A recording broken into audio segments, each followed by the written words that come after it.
the Laker Movie Nerd Review Podcast, the newly formed and combined love child of the movie nerd and Oswegonians Laker Review Podcast. I'm gonna make him an offer he can't refuse. Say what again? Say what again? Why so serious? Watch what happens. Well, what happened is this bull would go right through your fucking head. Watch what happens. I am the one who knocks. So, yeah, let's have a super chill, Yeah. calm, fucking fun. Awesome.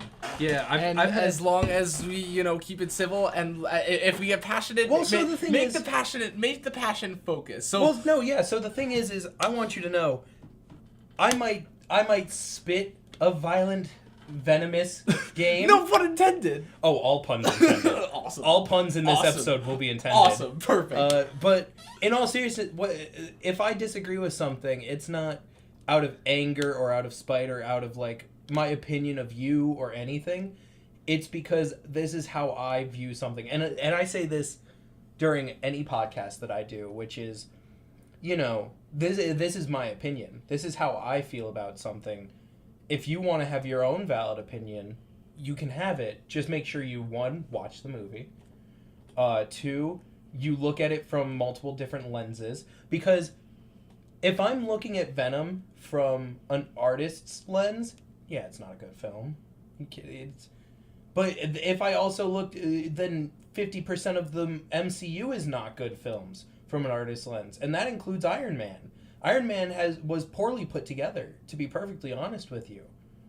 The story gets very convoluted, and that's some people's favorite movie in the MCU. However, from someone who's a fan and has read almost all the Venom comics and all the Spider-Man comics, I think Venom was a great movie. It did the character just what needed to be done.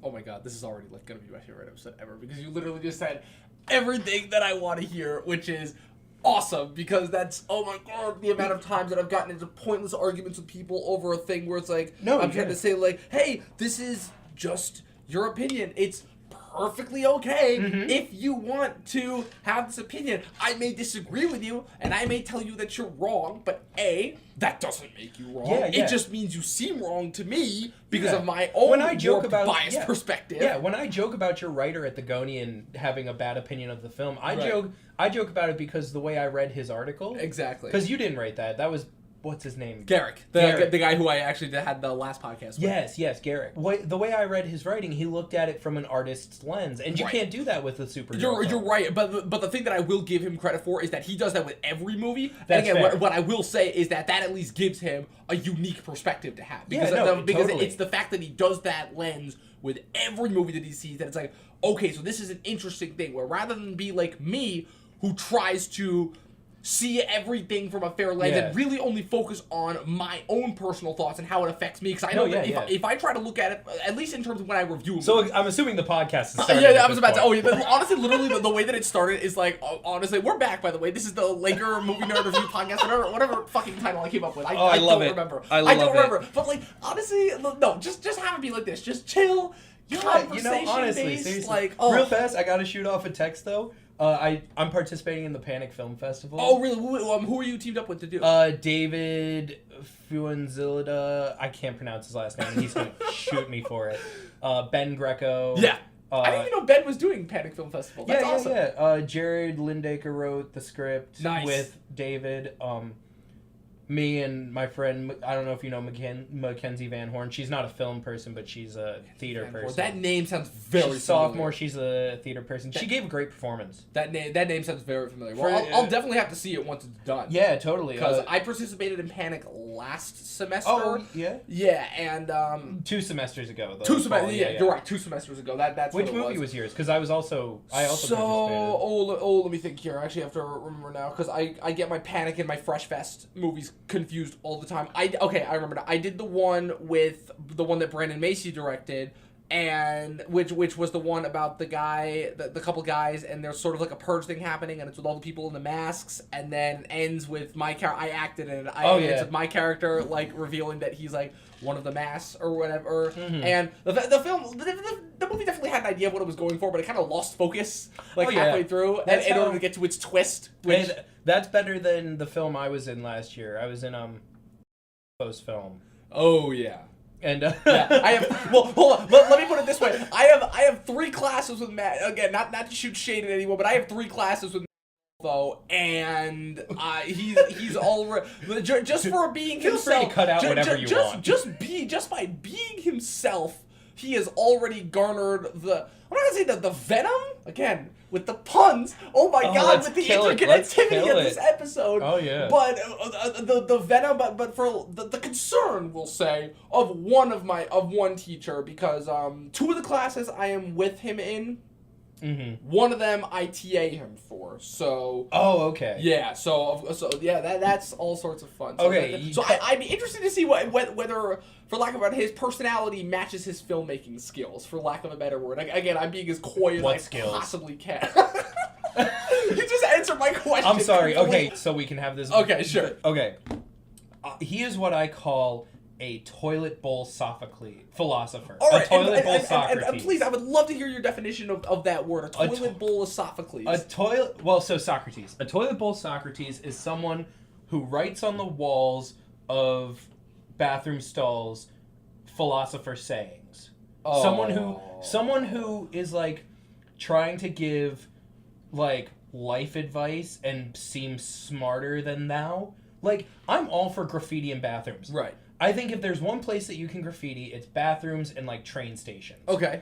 Because it's art. Right. But or on train stations it's art. In bathrooms, if you're gonna write something on a wall, you write something funny. You know, you make something clever. You know, don't quote Karl Marx on a bathroom wall. Exactly. If you're going out of your way to commit an act of art, for lack of a better word, at least have the audacity to make it your own. You know, don't just try and rip somebody else's off. Right. That's what making movies are for. Is ripping. Save the ripping off other people's ideas for making movies. And so the thing that I feel like Matt does a lot of the time is he tries to come up with these things like really nice one-liners that makes him sound super smart and like he's a philosopher. Got it. And he's not, because once you get past those one-liners, he falls flat on his face. Got it.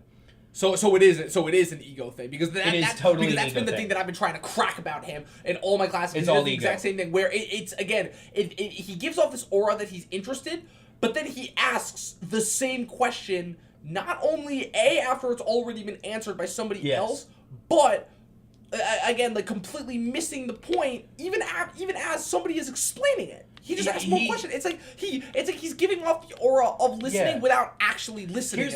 Here's the thing. So I'll tell you the story about my Panic Film Fest experience with him. Okay. But I'll tell you another description that I would use for him. He's like the kind of guy, like, if he were a woman.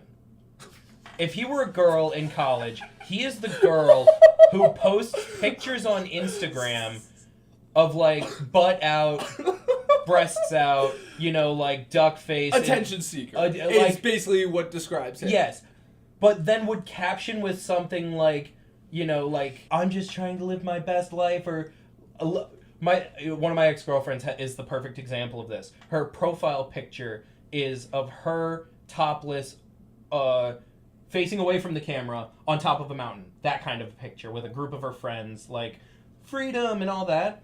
And then the quote in her bio is, I want to live my life like my soul is trying to dance out of my body. Yeah. And it's like, okay, shut up. We'll just start with shut your mouth.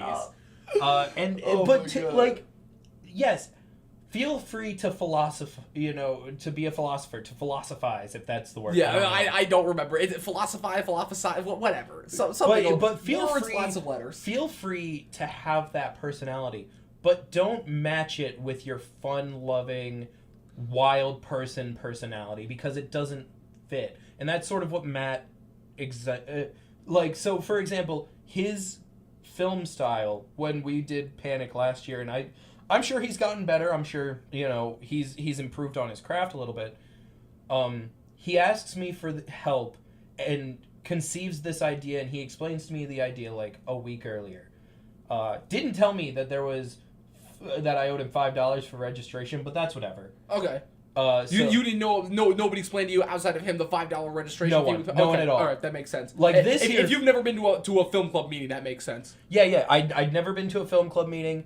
I just knew that I wanted to help out, and I was like, yeah, sure, I can dedicate some time. Like, I can dedicate like an hour or two. Right. He doesn't explain to me the $5 thing. I had no idea until the day he's like, okay, I registered you. Just everyone owes me $5 now, and I'm just like, What? Hold on. I was like, okay, sure. And so we go to film. Like, it's that Friday night, Saturday night. We go to film in Seneca, and I show up. It was a Saturday night because me and my friends were going to see it because it was still in theaters. It was still okay. And it was my friend Mike hadn't seen it, and my friend Jess that I was with had, and we wanted to go and take Mike because we were sure he'd love the film, and he did, and all that. And so go to Seneca, and I'm just like, yeah, this will be like a 1-2 hour thing, right, man? And he's like, yeah, not a problem. And then he's like, I was like, I'll bring my equipment and record for you. I'll help you, like, you know, I'll do that. Like, you don't need to worry about checking out with the cage and trying to compete with anybody else to get equipment. I got you. I brought my camera. I brought my follow focus shoulder rig. I brought my, I brought my Tascam. I brought my boom mic. I brought everything. And, like, I tried to make it as professional looking as I could. I input my ideas, on shot design and stuff like that.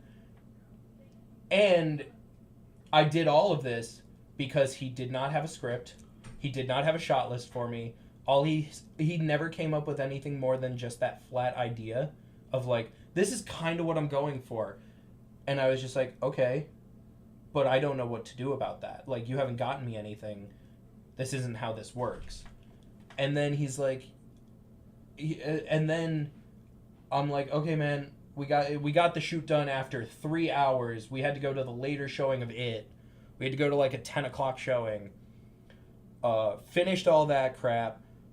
And after, it was the longest shoot I've ever had to do because he had no idea what he was doing. He was just like, I caught him almost causing 3 different continuity errors. And I'm just like, that's not my job. That's like your job. And the fact that I have to do that for you, the fact that I have to babysit you essentially on your own film shoot is kind of embarrassing. What I almost literally said to him, because of this shoot alone, I should not owe you these $5. Yeah. But then, after the shoot and after the movie, I checked my phone and I've got a text from him and he's like, hey man, do you mind also editing the footage for me? And I'm just like, yeah. Fine. Who else was helping besides you? It was me, him, and Cassie Slow. Oh, yep. Who's, by the way, love Cassie Slow. The greatest person. I'm actually she's actually in my film group right now. She's fantastic. Oh, so she's with you guys this year? Yes. Okay. For our film group in class though, not for Panic. I thought she was in your Panic. Like I said, because I didn't do Panic with my schedule this year. I have not had time to do any. I totally get that. This year, like at all. I totally shouldn't have done Panic based on my schedule this year. Yeah. I'll get to that in a minute. Yeah. You'll probably cut out most of this conversation. It's fine. But like, I just wanted to talk to you about it because you're a film guy and you're in that circle. Of course. And so I edit it. I stay up all night editing this thing because I didn't. If I had known I was editing it for him, I wouldn't have gone to see a movie. I would have just sat there and edited for the 2 hours of it that it would have taken. But then, have you ever had one of those nights? Are you an editor? Yes. You do editing? Yes. Okay. Not as much as I like to now, just because of my schedule, and then just because of my schedule this semester, it has literally clamped me from being able to do really any of the stuff that I like in terms of filmmaking towards my YouTube channel and everything, and it's really... Well, so... Yeah. I am an editor. Right. That is what I brand myself as. I am a film editor. I have been one for the last 6-7 years, just about. That is who I am and what I do. And so I was okay to help him because I was like, it's a project I can put my name on. And I did the best that I could with what we shot. We didn't do a lot of and again, it's a combination factor of not only you working with material that's not yours, not only are you already putting in way more effort than you should need to on a project that's not even yours, but you're also trying to make the best out of most likely very shoddy material at best, which is because he never fun. Well, so he never had us pick up any B-roll shots. He never had us pick up any, like, just pickups in general. We never ADR'd anything. We never did any of the shit that you're supposed to do to, you know, make sure, like, you have a solid film. And so, and he also used 2 actors that were not registered. Registered as in even in the school? Or no, as in the production, as in the film festival. Well, I feel like at this point that's just par for the course. Yeah, so, you know, that's the thing.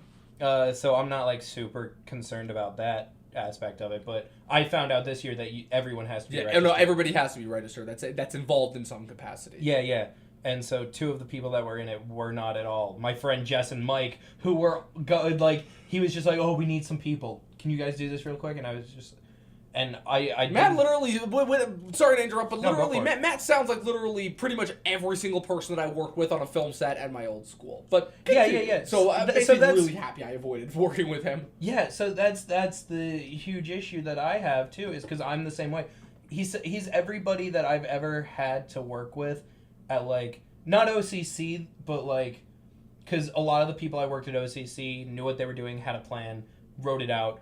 Like, that's where I learned to make a yeah, that's where I learned to make a shot list. But back in high school, it was the Wild West. Right. You would pick up a camera and you would go, and I'm guilty of it too. You know, I'm guilty of that, like, hey, I've got the camera today, let's make a movie or something. Pretty much. You know, no idea, let's just go out and do some shit. And, like, you know, so I'm guilty of it too. I won't be on my high horse for too long. But nowadays I feel that I've gotten a lot better with, no, we need a plan, we need, you know, we're actually planning to work on something in the spring, me and my group of friends. I've got the script. I wrote the script myself. All 58 pages of it. Really proud of it. I think I laugh at least twice on each page at my dumb humor. Hey, just the fact that you were able to squeeze 58 pages out of a script is kind of amazing, because... Well, so, I get that, and I'm very proud. Like, I agree at the point in my life that I'm at, but for some reason, I never feel like that's enough. 58 pages doesn't even feel like I won't be happy until I've passed 100. And I feel like I could go another 50 pages on this script, but I feel also that I've told the story concisely and how I want it to be told. So you've worked on this for... 3 years. 3 years. You've been working on this for 3 years. Yeah, I started this... it was actually started as a coping mechanism. We're gonna get real now. It was started a month after my dad passed away as a coping mechanism. Just like I needed something to make me laugh, and my sense of humor does that for me perfectly. And you know, so I started writing the script, realized that what I was writing was really damn good for my standards, at least, which I hope are high standards. Finished it in 3 months, I think. Just about finished the first, like, draft of it in 3 months. But that was also with, like, a month and a half of just not writing it at all and just stepping away so I can look at it from an outside perspective. Right. I always make sure to do that when I write a script. That's good. You have to do that. Because I fanboy over what I write so much that I just, at a certain point, I'm like, okay, step away. Would I like this if I weren't me? Right.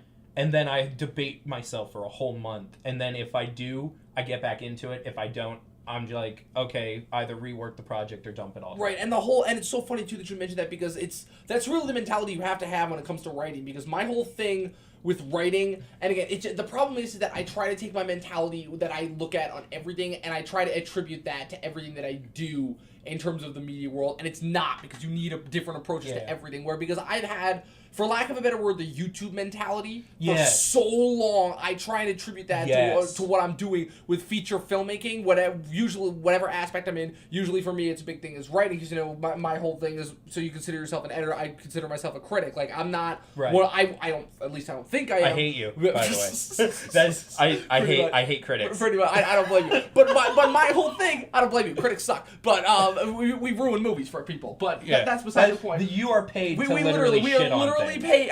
Again, it's like there's a reason why people hate critics, because we are literally paid to expose flaws within movies. So the thing is, and that we hide behind because we all secretly hate movies, and we like to hide behind the excuse of we're saying it to try and make films try harder and get better. Except film itself as a genre has been around for so much longer than film critics have been a thing, and critics is really just the thing to prop up news outlets and gain more publicity. And it's just an extension of publicity for movies that for the amount of publicity the movies get. But that's beside the point. Let me give you my clarification on that.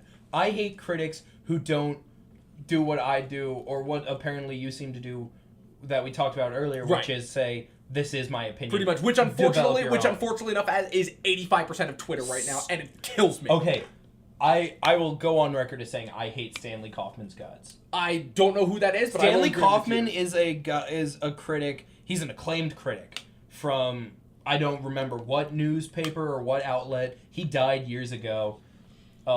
He's the guy who gave I think one of the only rotten scores for The Godfather.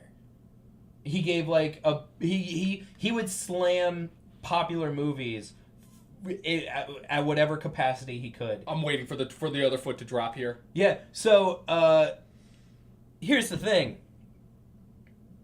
I hate him because if you're going to shit on something just for because it's popular and other people are saying it's good, and then looking at this, I'm losing words because I'm filled with such boiling hate for this man. It happens. Well, it's 90% of my whole thing. People ask me why I talk so fast all the time. It's because I'm trying to say everything that's on my mind before I forget it. Yeah. And it's literally, I wish it was otherwise. No, it's not even that I've forgotten it. It's that I'm trying to think of a way to communicate to you how irritated I get based off of the fact that someone has the audacity to go at a movie critically acclaimed movie like The Godfather. I would say that critically acclaimed is probably the lowest form of praise that you can give a movie like The Godfather, but that's just from my own incredibly biased point of view. But well, so do you like The Godfather? It's my favorite movie of all time. Okay, yes. No questions asked. It's easily. It's the greatest Thanksgiving movie of all time. It's the greatest movie for me that I could watch literally at any point of your Halloween, Thanksgiving, freaking April Fools, I'll put it on. That movie literally I can watch at any point of the year. So that for me is Birdman, right? Personally, and I don't think he ever got the chance. I'm so happy that you say that because the biggest thing for me for 2014 is the amount of people that came out and said, "Oh, Birdman, that terrible movie." I'm like, okay, first off, I'll roll up my sleeves to whoop your fucking ass. Please, it's hold my beer here because Birdman did this thing, and if you even took away the one-shot gimmick, right, which is of course the thing that everybody talks about because everything it's immediately observation, what they see, and and that automatically translates to what they like, and there's no actually getting beneath the layers and talking about the substance that makes said films work. If you take away that gimmick, you are left with a movie that is so well-rounded in the spectrum of comedy, self-referentialness. The fact that you've got Ed Norton playing a fucking asshole, like an artistic asshole who's like, maybe I could do this on the script instead of. I don't think my character would say that. That is who Ed Norton is. That is who Ed Norton is. Based on accounts of actual filmmakers. The film is a take on Michael Keaton's whole career while also simultaneously doubling as a piece about fucking as celebrity speculation and introspection into the way that they think, all wrapped into that arguably perfectly technically made movie. And literally I have to explain to my family all the time that Birdman is a comedy because they watch that movie and they don't understand how that movie's a comedy. I'm like, this is not only one of the funniest movies that I've seen in a while, this is one of the most brilliant. So, people always tell me, one of the biggest things that I hate hearing in movies is how comedies can't be smart. Because how can something that makes people laugh, usually the time because it's stupid, in quotes, make people laugh? And that kills me because some of the smartest, most introspective, brilliant movies I've ever seen have been comedies. And not just dramedies, for lack of better words, becoming a big thing because genre is a thing that is slowly starting to go away in film, but broadband studio comedies. I have seen some incredibly smart intellectual things come out of movies like The 40-Year-Old Virgin and Step Brothers and freaking Tropic Thunder. Tropic Thunder is one of my favorite movies of all time. And I have to explain to people constantly how smart that movie is. Well, so I had an old acting teacher who actually will mimic exactly what you said, which is that comedy is for the thinking man, drama is for the feeling man. It is so easy to make someone cry and to make someone feel sad. If you show someone a movie like Marley and Me, they're gonna cry. Right. And that's because it's about a dog that dies. Like, oh my god, so I'm automatically going to hell because I'm the first person that laughs and hearing it's a dog that died. I'm automatically going to hell now. Like Boy in the Striped Pajama is just about a kid that Stop laughing. But so it's so easy. It's so easy to make someone feel an emotion. But it is so hard to get someone to laugh at a joke. That is why there are very few hecklers or very few people who are like at a presidential rally. I won't use Trump because he's an exception. Well, no, because he's an exception of this. He likes rallies where he gets to deal with hecklers because I see him more as an entertainer. Yes, because I still see him as that. Yeah. And so at a presidential rally, your job is to make people feel something, invigorated. Go vote. Go do this. You know, it's so easy. You just have to use these buzzwords that get people charged up. Whereas with comedians, it is so easy to bomb as a comedian. It is so easy to lose the trust of a crowd in a split second. At a presidential rally, you never would see someone lose a crowd entirely in 1 second. But at a comedy show, you just have to be Louis C.K. right now to just, not have people laugh at you. It's true. You know, and so it's so easy to just lose that crowd. And so comedy is such a careful dance and a careful game that you have to play that, if your crowd isn't as intelligent or on the same level as you, they're not going to get your jokes. You're not going to do your job. Anyone with a basic monkey brain can go, that's sad, I sad now. So that's my whole opinion on that. But anyway, back to Matt Golfo. Oh my god, this is already my best episode yet. This is honestly, I just want to scrap everything that we have on the docket so far and just have this be one-on-one with Charlie Shipley. Oh my god, Jesus Christ, this is my absolute favorite episode yet so far. Dude, when I come to do podcasts, I show up. Literally, the stuff that we have just talked about right now is stuff that I've been trying to do with podcasts for years now because I get it. The stuff that we talk about with movies, it's it's fun to talk about depending on the personality of the person that you're talking with, but the problem is that ultimately at the end of the day, it's still going to be the same stuff that 90% of other people on Twitter are talking about. And right. I'm not sure whether this is just because of the sphere that we've ingrained ourselves in, as I would like to say that, we are both movie lovers, for lack of a better word. Whether it's the sphere that we've ingrained, it's cinephiles. Exactly. I don't know why I'm very opposed to it. I feel like we need a new term. We need a new term. Because it's too close to pedophile. It is. I'm sorry, but I feel like that would be the same thing if you put that word in front of any word, anything ending with file, though. But because I'm a phonophile. Exactly. It sounds weird. Okay, that's who Gen are. We're millennials or post-millennials or whatever. Everyone's a phonophile. We're phonophiles just based on the year we were born. Yeah, so, exactly. I've been the stuff that I try to talk about is stuff that not a lot of people are talking about. The behind the scene, the asking why that's happening. While everybody is talking about what's going on with DC, with Star Wars, I would rather focus on the why it's happening. And I find that those are the conversations that not only need to be happening, but are not happening. Well, yeah, so, you keep getting these people in Hollywood who are saying, what can we do to fix the industry? Because it's kind of broken right now in the sense that, everyone keeps making the same thing. Nothing's original. You're hearing all of these complaints from your audiences that, you're not doing a good job. What can we do to change it? Or what can we do to improve? But you're not looking at why we need to improve. Exactly. They're just seeing what can we do from the point we're at to improve. Whereas you need to go, wait, why do we need to improve in the first place? Then you can look back and in retrospect see, oh, maybe we shouldn't have made that Karate Kid movie 11 years ago or 9 years ago and start this whole boom of the remake You know, because in my opinion... So you would say that's what kicked off the boom of the absolutely. Remake. I said this on an episode of my podcast, Burnt Popcorn. You should listen to it. No such thing as shameless self-plugging in here. Oh, not at all. I tell everybody when I hire them for this podcast department, I tell them, hey, feel free to pimp out other people's podcasts so that we can have just like this good community. And for the most part, people are doing it. But, you know, so on my own podcast,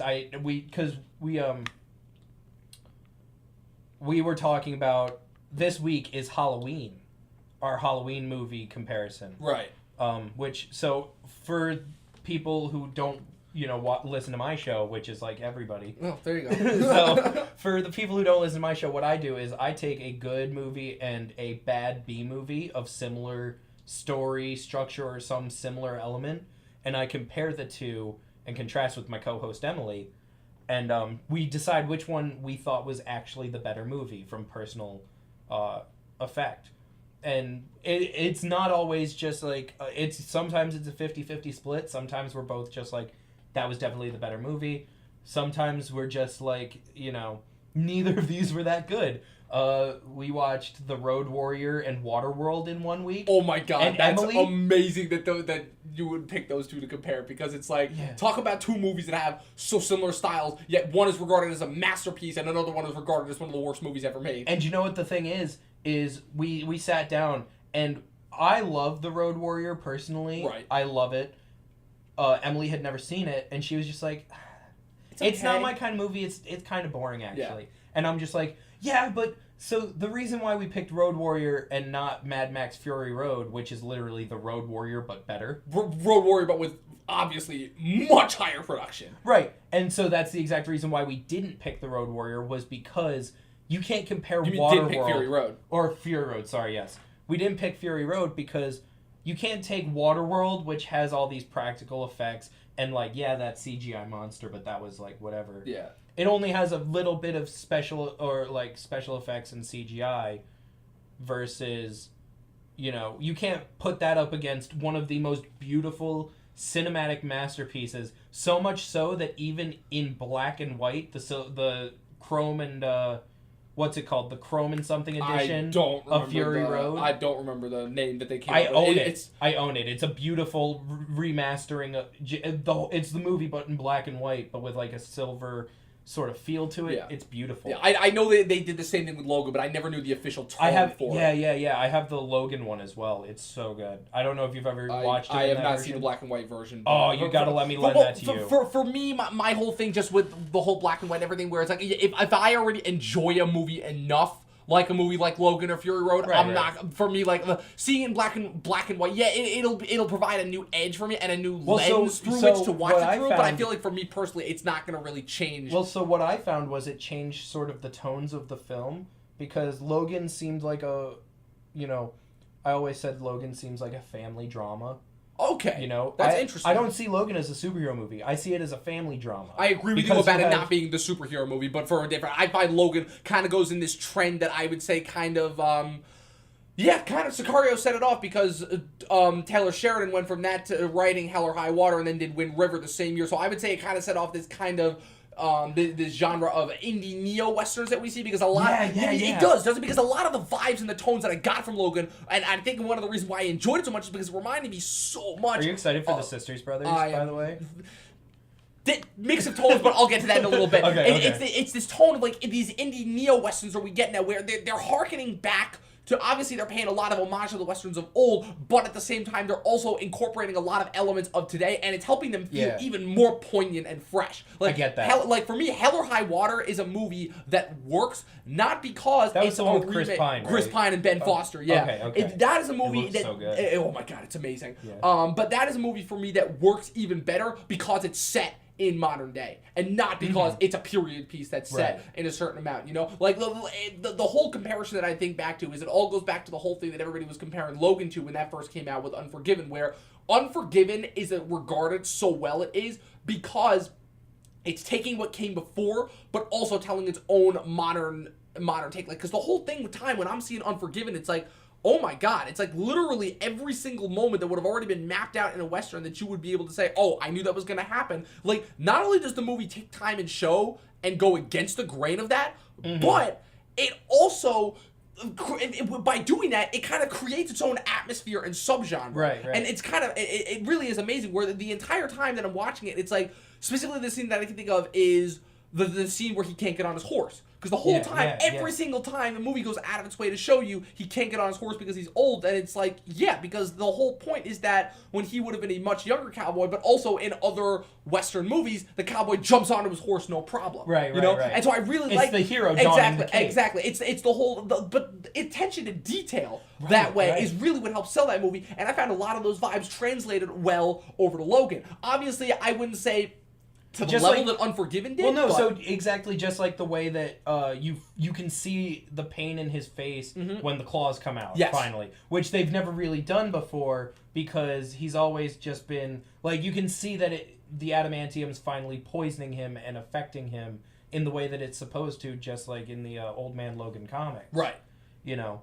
And so I see it as a family drama, personally, because... One of the most R-rated, bloody family dramas I've ever seen, and Right, that's of course. amazing. But because, so you've got the three generations. You've got Patrick Stewart, who is the grandfather, who adopted this broken, young, you know... hot-headed, wasn't sure, Exactly. in Wolverine, who already has his own history of baggage, because again, the thing that we always keep forgetting about, because we're always seeing Hugh Jackman usually act off Patrick Stewart, is that he is hundreds of years older than Patrick Stewart as Professor Xavier, and that actually harkens back to... He was alive back during the Revolutionary War, he was born, I believe, at the turn of the century, shortly, because if I remember, like I said, X-Men Origins continuity is already thrown out, but if I'm remembering this correctly, he was born during...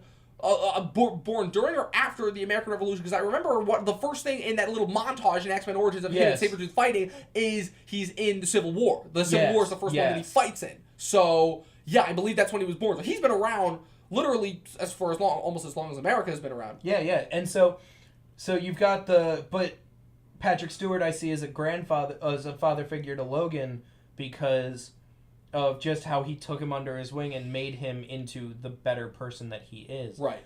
And then you've got Logan with his daughter, you know. Yeah. Because in a way she was born from a test tube of his, you know. His DNA. His DNA, and, you know. Well, and I like that approach that the movie took with that also, is that it didn't try to replicate the Clone Saga, and again, it just goes more so with the realistic tone that the movie was setting, and that it really goes to strength, like they deliberately used the term daughter, not clone, which I really, really enjoyed. Yeah. Well, yeah, in the trailer quote, she's your daughter. Yeah. The Patrick Stewart quote, and just like, and you see that family dynamic while they're traveling. Logan curses in front of her, and Patrick Stewart just goes, "Logan, yeah, watch your mouth in front." And it's just like, it's the same shit that I would see with my family, my grandpa and my, you know, father and stuff like that, where it's just like that back and forth of like granddaughter and grandfather get together a lot, or get along a lot better, and, you know, just like as a common enemy of the father figure. And that's why I feel like he's so antagonistic in that movie. Even though he is the hero, Logan is antagonized a bit in that movie as this violent rage machine, because he now has to deal with the person who's been in his ear all his life for a majority of his life, especially in his rebirth of like becoming a better person. And then he has to deal with this, and him being in his ear and just being like, you can still be so much more than you are. You're a better fucking person than this. Learn your shit. Like, I was so ready for Patrick Stewart to like let loose and fucking hit Hugh Jackman at one point during the movie. Right. You know, before eventually getting stabbed in the stomach. He does. He certainly does in his own way. But yeah, of course. And, you know, and then but Hugh Jackman has this little girl in his ear who, by the way, I can't remember who the actress that plays her. Daphne Keane is her name. She was so damn... Welcome to the Logan cast. Yeah, right. No, yeah, right. No, not talking about anything else. And it's so funny because Logan's your favorite movie of last year, right? No. Really? Because it's mine. I was torn between three, and Logan actually lost the top spot for me at a certain point. But after a while, I kept thinking of it. It's just like because of the way that movie affected me. I'm like, that movie has affected me in a way that no other superhero movie has. Do you want to just go like from honestly, 2010 to like now Honestly, what your favorite movies were? honestly, we could, but honestly, like I said, I'm just having so much fun with this conversation. Yeah, I literally totally. don't even care what we talk about. I was Just gonna as say, long as like, we what keep time are talking we even about at? it. We've been talking for since 6 o'clock. We've been talking for roughly 40 minutes now. Wow. And I will We haven't literally- even gotten into we your haven't list. even gotten into We anything. will, though. in our We run. will. I do will. wanna There's give you definitely a your couple show. topics that we got to talk about, but like Yeah. honestly, like this is like I said. So this, like this is the 2010. podcast. What was 2010? So if I had to do a quick rundown of just my favorites of each year since the beginning of this decade, so 2010, Social Network. yeah. Hands 2011, down. Drive. Oh wait, hold on. No, I got a better one for 2000. I just So let's run through my list first, and then we can run through yours. So, I'm gonna look up what came out in 2011. yeah. So 2010, Social Network. 2011, Drive. 2012, Django Unchained. 2013. That's good. Yeah. 2013, The Wolf of Wall Street. 2014, Birdman. 2015, Sicario. Green Lantern. Is that the first thing that comes up when you search 2011 or 2010? The Help, Super 8, and Green Lantern. Oh my were- god, that's hilarious, but that's a whole different argument right there. So, yeah, 2015 is Sicario, 2016, Swiss Army Man, which is actually kind of funny because that's not the popular choice, which the popular choice for that year is either Moonlight or La La Land, and I'm like, nope, I'm gonna go Swiss, I'm gonna go Farting Corpse movie, yippee! Also, yeah. also fun fact, Farting Corpse unbiased movie. point, but I actually did get to meet Paul Dano at Tribeca Film Festival Yeah, earlier this year, which was really? awesome, but I'll get into that in a little bit. Is And he then, super nice? he is one of the most chill human beings I think I've That's ever fucking met. great. He is so laid back and calm and cool and collective. Like literally, he spoke slowly too, like to a point where it's like you think you're talking to an autistic person, but he wasn't. Like I could tell that. Right, and, right, right. And I was really proud of myself too because for the most part I kept myself in check and I just talked to him as I was like I'm having a conversation as like just two human beings, not a fan of a Yeah. celebrity, but I did have my one nerd out moment. I had my one nerd out moment where at the end, I said to him, I'm like, by the way, I love Swiss Army Man, and it's my favorite movie of 2 years ago because I met him earlier this year, and he was like, and the only thing that he said to him, he was like, oh yeah, that was great. I had a lot of fun making that movie with those guys. I'm like, Oh, that's yes! great. I Yes, love it. that's the one I that love I it love when an hearing artist loves those shit that they've Yes. worked on. Yes, You know, absolutely. because I've definitely seen interviews with people where they're just like, oh yeah, I remember doing that. Yeah, pretty much. And the problem is that that's becoming more and more and more, especially Kind of like, I don't have know. you ever Did seen the Michael Caine Jaws 4 interview? No, I haven't, but actually I might have. He's literally, it's the one where the person just asks like, this is after he'd been successful for years, but a person asked him, they were like, what made you want to do Jaws 4? And he was like, money. He was like, and he literally goes, Did you I see- mean, were you- did were- you see the house that it Yeah, got right. me? Did you see that? That's That's like literally so what he funny. says. And it's so funny too because of course the one story that everybody also always talks about is Michael. I don't know if you've heard the story, but the whole thing is that so Michael Caine missed accepting his Oscar at the Oscars earlier that year for Hannah and Her Sisters because that year he won supporting for Hannah and Her Sisters. So because he was filming Jaws 4. Oh my god. I don't know if you've ever heard that. That's so great. Yeah, but yes. Oh, I just looked up 2010 now too. Yes. Oh my god. Yeah, What a fucking stacked Oh year. yeah, 2010 was a stacked year. But yeah, have you ever heard of a thing called Letterboxd? No. It's a website that I'm gonna pull up mine right now. It is a website literally designed for people like us cinephiles, where it's a website that is exclusively designed to keep track of your movies, and it's not like Okay. IMDb Pro where it makes you pay for it. It's completely 100% free. Oh, dude, you I can gotta keep, check it you out. Can, you can keep track of all the movies that you've watched. You can So wait, hold on real fast. What's your pick so far for this year? For me, so far for this year, it's a little bit of an interesting choice because the problem is, my favorite of the year is a movie that has not actually come out yet. It comes out this coming weekend. It is Jonah Hill's directorial debut. I am so excited for mid-90s. So I have a story about this movie. So Yeah, go for about it. a couple months ago over the summer, it was in July. One of my friends from my hometown, who I've been friends with for years, I've known this kid since 3rd grade. He was in this film group that on Facebook that I am in also now. I've been there for a better part of about a year now, but he's been in this group for years.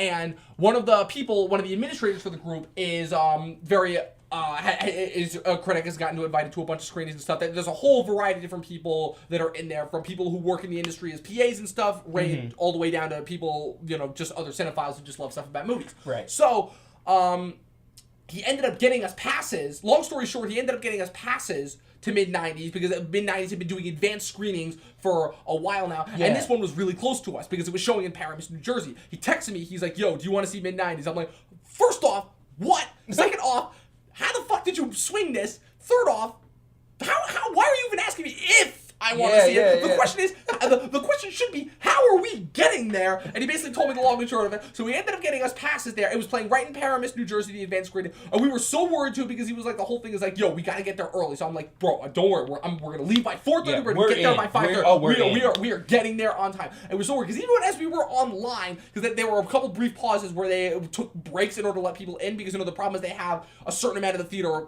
taped off for the press and people who got advanced screening passes, they got to wait their turn or whatever. So we were worried that we weren't going to get in, but we ended up getting in, and we saw it. And the only disappointing thing that I walked away from that night was that Jonah wasn't actually at the screening itself.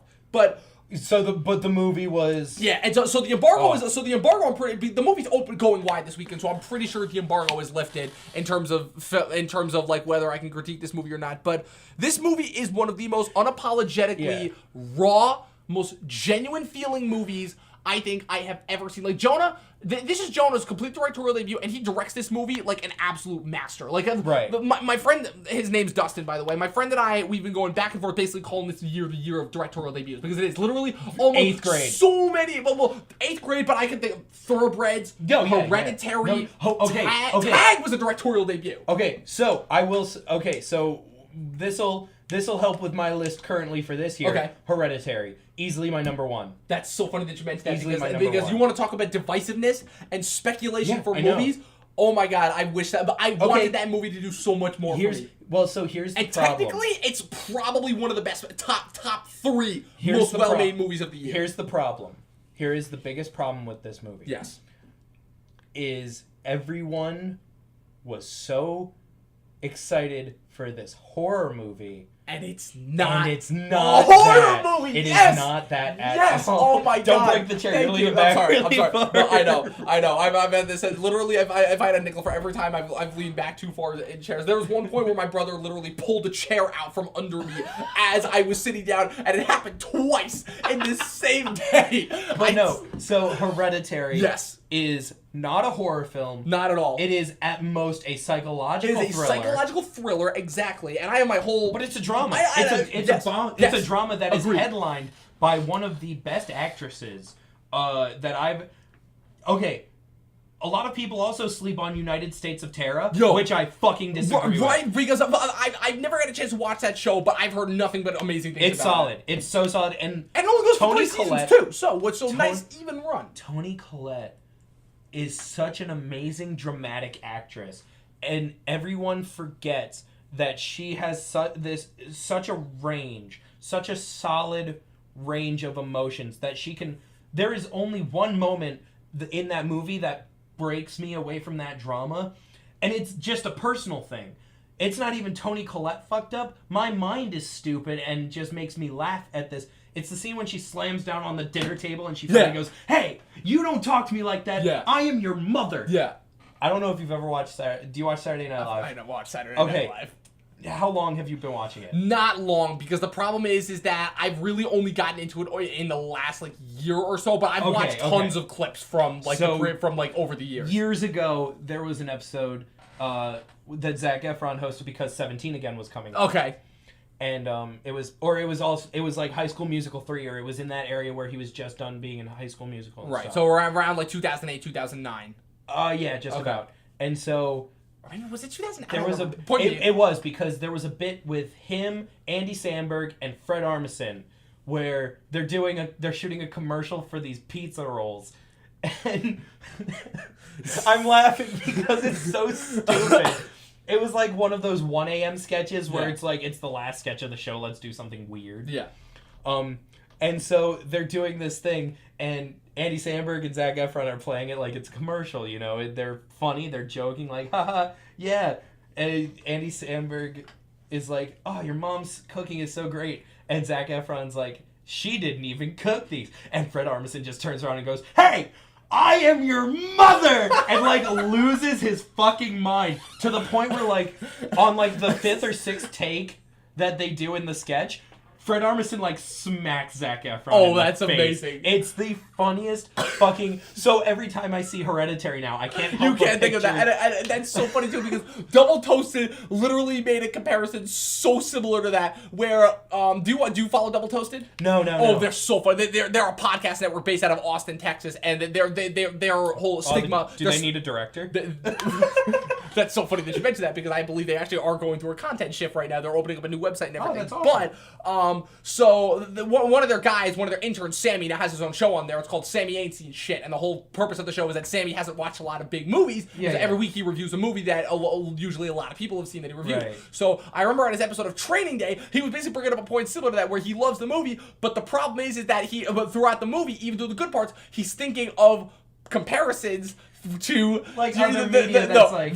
specifically the Chappelle Show, the Wayne Brady episode, Yes, which is yes, spoofing that yes, to a T. yes. So he's thinking of that the entire time, and I'm like, oh my god, yes. Where he specifically the scene where Denzel pulls the gun on Ethan Hawke in the car, and he's just thinking of the scene and from the Chappelle Show with Wayne Brady, and I'm like, oh my god, yes. So I know exactly what you're talking about. But in terms of Hereditary, yes, I agree, and. Visually, it's a masterpiece. Yeah, it is. Well, Visually and technically, it's a So masterpiece. here's my thing: is again, most likely all of my problems with the movie come from my speculation of and anticipation of what I was expecting the movie to be The horror, versus what I got. Where I'm expecting this scary movie from A24 that's gonna, that's also gonna double as the psychological drama. Yeah. And what I got turned out to be not that at No, all. if you want fucking scary, go and watch whatever. Okay, I'm gonna use this term, but it does not stand for all the movies. But go watch whatever piece of shit that Blumhouse is producing right Pretty now. much. And that's so funny that you mentioned Blumhouse, too, because honestly, in terms of horror, straight-up horror, scary movies, for lack of a better word, I would say Blumhouse is knocking it out of the park right now. Yeah, I don't know. Blumhouse I is don't know killing it. what But happened I with use their the content term shift. I but- use the term piece of shit in the exact trend that, because they're the ones that basically started with Paranormal Activity, which basically retconned the awful found footage thing that Blair Witch started in the ETTs. before. Was it before Blair Witch? Well, no. So I would argue that one found footage film starts with Cannibal Holocaust. Okay, I've And never that seen is- Cannibal Holocaust. Oh my so- god, sit down and watch it. It's fucked. Okay. It's totally fucked. Fucked it, as in I'll come away enjoying the film, but Fucked like, as in you'll come away enjoying the film, but be like, I don't. disgusted at the subject matter. Yeah, I don't know what was real. People still question whether or not the famous shot from it is of a person who is on a spike. Okay. Like a spike shoved through their Right. ass right through their head. Right. And that's the famous shot. And the filmmakers have come out to say, no, it's a person sitting on a bicycle seat. It's a practically done effect. We did not film a dead body and show it to audiences. And people still question it. Really? People still question that shit. Wow. But no, so like, when I say piece of shit that Blumhouse is producing, it's because, yes, they are knocking it out of the park on so many accounts. Get Out was amazing. Get Out, Split, just this year. I would say Split. Upgrade. Upgrade was a movie that never in a million years I thought was going to be good. I And haven't Upgrade, even- it's so funny that we talk about Venom because before we talk about Venom, and we will talk about it, like I would say Upgrade did Venom better than Venom did Venom. Okay, I could see that. I still need to see Split. I told you that in a text before we Yes. started this because you wanted to talk about the Breakaverse. Yes. And That's so funny that you call it the Breakaverse. well, so originally I called Can we it. also talk about the fact that in terms of people who are doing cinematic universes, M. Night similar to Shyamalan Marvel, should not be one of like them. I said, the only people that I would say have done it and done it successfully, I would say Quentin there's three. Tarantino. So there's three. Well, Quentin Tarantino and Kevin Smith, because again, they're kind of like retconners their own verse. I'm talking in terms of like genre and movies though, and connecting other things not from like all one director. MCU. But so besides the MCU, I would say there's Oh, so- only okay. in terms of people that have done it and done it successfully, because we already the DCU fucked up. The Universal fucked up with the Dark Universe. Oh my God, the and, Dooku? and honestly, to a certain extent, Star Wars, because Star Wars again is trying to do not Yeah, they're to the fucking same up. to the same, but Oh, no, I agree, they're fucking up. So so We'll get to that when we talk so about but in Kathleen terms of Kennedy. but in terms of the ones that are successful, Yeah. there's only three to me that have done it. Again, and the reason why they succeeded is because they did it not to the way that Marvel did it. Okay. Conjuring. Yep. I said piece of shit Blumhouse. I like the Conjuring films, don't get me wrong, but I also recognize that I like them when I turn my brain off. Got it. Okay, I haven't seen any of the Conjuring. I haven't seen any of the spin-offs. Nothing. I just know that like all the connectivity that happens between the Conjuring, the and first the and Annabelle second everything. Conjuring are great movies. I'm sure they have some. Vera Farmiga nails it both fucking times, knocks it out of the park both fucking times. Love Vera Farmiga. I cannot say that more. But, god damn it. If okay, I am sick of fucking jump scares. I agree. It is the equivalent. My friend told me this, and I think he's quoting a comedian, so I can't really give credit because I don't know who originally said it. But the way it was described to me is it's the equivalent of a comedian jumping off stage and coming to tickle you. Pretty much. Because it's like, and then saying, but I made you laugh. Yes. And it's like, yes, you made me laugh, you made me jump because, and you scared me because of my body's natural reaction to the stimuli that you've just brought upon it. You did not make me think and laugh. You did not make me feel and jump and be scared. I thought Unfriended was a great movie up until the last 5 minutes. Because and that's funny because my friend literally told me because my friend hates that whole movie, but Yeah. he spoiled the entire movie for me, and I'm like, that's fine. I didn't want to see it in the first place. Yeah. But he literally told me that the whole twist about the ghost that was killing everybody, and I'm like, take the supernatural element out of it. That undercuts the entire point of what the movie's going for. Here's the thing. I'm perfectly fine with the supernatural aspect of it, but the way that the movie was filmed, it's filmed through a computer screen, and Right. like it literally looks like someone just went, I have OBS, let's film a movie. Pretty much. And so they did it through this really interesting and really like clever way of like, you know, they avoided jump scares to a certain degree of like, because it's what I call a slow jump scare, where the computer glitches out in the scarier moments, and it sort of gives you a reprieve to be like, oh shit, that is scary. And then the ending of the movie is she closes her laptop, and Laura Barnes' ghost literally just jumps at the screen to like, as if it's like killing her, because we're seeing it through her eyes. Right.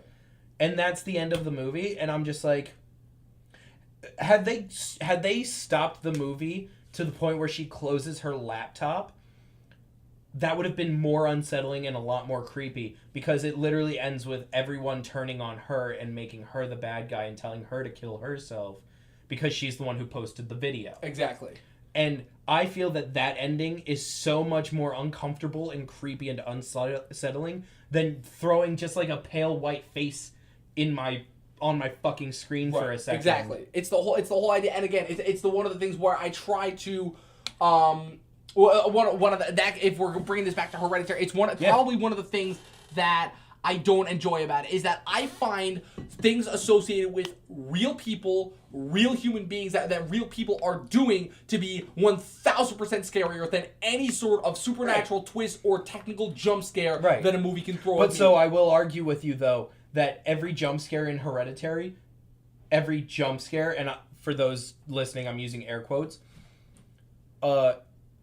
I would actually argue there are no jump scares. Yeah, that's the whole thing that I was going to bring it back to, and that's one of the things I really enjoyed, is that every single feeling that I got from that movie, again, for a majority of the movie, was 100% legitimate. I did not get one jump scare, and it's so funny too, because I hear the term scary movie, and I'm expecting jump scares, and I didn't get one, and that actually made me happier. Because at first it made me a little bit angry, because I'm like, okay, am I getting gypped here? Yeah. But after a while, I'm like, okay, actually no, this appreciates me more, because again, if you throw it back to horror movies that were horror movies that were made in the 70s and in the 80s, and it's that they're not horror movies because they have jump scares every 30 seconds. They're horror movies because they are focusing on a subject and making you understand why this subject is creepy as fuck. Exactly. It's like The Exorcist. When John Carpenter... Hold on, real fast. For a good example. Good. When John Carpenter shows you the perspective of Michael Myers' eyes and what Michael Myers sees, he is putting you in the mind of a serial killer.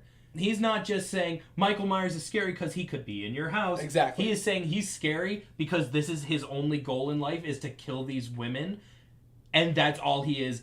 Now live that life. Yes. You know, that's the whole point of it. And by the way, if they fucking fuck up this new Halloween movie, I'm good. I know they are. I was about to say, we're gonna get into that because I oh my god, just we're gonna get into a lot. We're gonna get into a lot of things. Wow, we've done an hour. Oh my, I love it. I would do the whole 2 hours banter if I could. But let me give you. Oh, do you think this is gonna be 2 hours, bitch? I got you for like 4, bro. So the only reason why I say 2 is because I actually do have to be somewhere later on. But no, of course. Yeah. So 2010. Let me get to my list. Yeah. So do your list, and then we'll wrap up the Hereditary thing, and then we'll bounce through a couple. 2010. I was just looking it up. I wanted to like fill myself in on some movies from that year, and I would have to say it's either Inception, The Social Network, or Black Swan. Black Swan's up there. Black Swan's top 5 for me for that year. Yeah, definitely. No Scott Pilgrim versus the World though. Oh, absolutely. Sorry, yeah, I completely forgot that was on there. That's tough now that you reminded me of that. That's what I do. Oh no! I make things more difficult for Scott people. Pilgrim Scott right. Pilgrim's my number one. for that year because I just Scott loved Pilgrim. it Look, so I think my much. problem was I saw that movie too late because I have a feeling about. Well, no, because that's the other thing. Well, no, I saw that movie too. I literally haven't seen it until this year. Really? Yeah. I just watched it last fresh. semester. I'm like, this is one of the greatest things I've Yeah, ever seen. it's fresh in my mind. Because it was the whole thing where I was coming off of Baby Driver, where the only Edgar Wright movies I'd seen before then were Shaun of the Dead and Hot Fuzz. Where Baby Driver not only let me appreciate Edgar Wright's previous movies But way his more attention so to than detail. before, but it's attention to detail. But then I watched Scott Pilgrim after that, and it's like Scott Pilgrim is arguably a better, more fantastical version of Baby Driver, and it's amazing, and I love it. Think about it. Think about it. No, Like, I it makes completely agree. sense. I completely agree that it's more fantastical. But I think that's the whole point of Baby Driver is to put it in this real world of Right. like, And these people could actually be driving around Atlanta fucking robbing exactly, your bank. and the translate and the juxtaposition of that, which is so crazy, is that Scott Pilgrim is so ludicrous that it comes off as believable almost because you totally believe somebody in that scenario because of how real those characters feel. Versus Baby Driver, its real world setting almost gives it like this fantastical feel where you feel like you're watching almost like because of the mannerisms and the way that the dialogue is written, you feel like you're watching this ode to like old style like 30s and 40s like black and white style movie. Because the way that humor works. Honestly, that movie should be transported into like a black and white, like remastered into black and white. Honestly, I would watch that movie in black and white, like very, very harsh. I mean, there are a few elements of that keep it grounded in modern day and almost date it, for lack of a better word. Specifically, I would say with the Jamie Foxx character, which again, I don't have a problem with his performance or his character, but like just certain elements of that help really ground it and date it to today's time period. Because if I had to pick one character that kind of, like I said, makes it, no, this is a movie that takes place in modern day, it would be Jamie, rather than kind of like existing in this own little bubble. I think that's actually the point of Jamie Foxx. Oh, it's definitely, because if you remove him from that film, you've got John Hamm playing the most 50s gangster with the most like 50s gangsterish girlfriend. You've got Kevin Spacey playing basically just kind of like basically like an older version. Yeah, he's basically just playing like, I like to believe that Baby Driver is actually the sequel to the Usual Suspects. That's awesome. Oh, that's awesome. I like that's to really believe good. that that's just awesome. just a sequel and it's Kevin Spacey continuing the Virgil That's character. awesome. Verbal Kent. Yeah. Verbal Kent. Yeah. So well, then again, because Spacey's a taboo name, so which kills me. I completely understand where everyone's coming from, and I feel for every single victim, and it is so fucking terrible, and these men are terrible, and all of these people involved in this whole situation are terrible. But why does it have to be every single one of my favorite fucking actors, comedians, directors? Right. Why do I have to find out that they're all fucking terrible people? Yeah, well, for me, because again, another one's coming up is Bryan Singer, again with Bohemian Rhapsody. I don't know. Yeah. Here's the one thing that I was like, I don't know what Bryan Singer has on 20th Century Fox. I don't know what because literally they will not kick him out. They will not fire him. So they already fired. He already walked. Remember, he already walked on Bohemian Rhapsody. But they're still giving him solo director credit because Dexter Fletcher only came in and did the reshoot, so it wasn't enough of the movie for him to get a credit on it. He's got to have some dirt on an executive. He's still negotiating a deal for Red Sonja. They're going to throw like $400 million his way for Red Sonja. Like, what does he have on them? Reports have been coming on him for years. I remember hearing the first report when I was a senior in high school when Days of Future Past came out, when that guy filed that report on him. Like, this is not the first time. Those reports go back so many goddamn years. Yeah. And he seems to still be relatively untouched, even though everybody knows about it. Like, I couldn't tell you. The thing is I couldn't tell you. Yeah. And it sucks. It sucks that why is it that to be famous and to be an eccentric artist who tells great stories or produces has great an own unique art vision, you have it almost comes with the territory now that you have to be a piece of shit in some way. Yeah, in some way, it and just not sucks. even like why can't everybody just be Alan Alda? Exactly right. Why can't everybody just be Alan Alda? Right, like not even like sending out some fucking And not just like sending out some mean, slightly pedophile joke-esque tweets. No, I'm talking like, no, actually straight up being a pedophile or jerking off in front of women or being a serial rapist or... Ooh, I can't wait to talk to you about James Gunn and that whole situation. God. Well, how about let's just let me get through my list. Yeah, real let's quick, get through your list because you got to say yours, motherfucker. Yeah, no, you're right. You're right. 2011. I saw it earlier. I give it to 50-50. Yeah, that's so funny Love too. 50-50. Yeah, 50-50 is pretty fantastic. But for me, it's Drive. Drive is one of the most technically amazing. Is I've never seen Drive. You gotta watch Drive. I know. Oh my god, you have to watch Drive. 2012 goes to I would say either Silver Linings or Moonrise Kingdom. Yeah, but both incredible. Perks of Being a Wallflower, anywhere up there? Perks of Being a Wallflower is up there. I loved every performance in it. I love the directorial style. I just thought some of the colors were a bit dark. All right. Made the movie a bit hard for me because of my vision. Okay. 2013 or The Year of Mediocrity. Yeah, right. As I know it. Because I will agree. You got the top three movies. The top three movies that come up are Man of Steel, Gravity, and Star Trek Into Darkness. Yeah, that's not a good year. I remember that year very, very well. Not a good year. I love Wolf of Wall Street. I love Now You See Me. I think those are. Now You See Me. Can we just talk like how underrated that movie is? People slept on that shit so hard, just like so goddamn hard. I'm like, that is one of the most. And then all of a sudden, everyone was excited for the sequel, and it's like, motherfucker, you didn't see the first. Yeah, one. right. Exactly. And because the problem is that everybody that was in that movie blew up and went on to like big superhero things after that. Of course that's why everybody was talking about it. No, exactly. Oh, okay. We're gonna cut into Venom real quick. Yes. What did you think of the Carnage post-credit scene?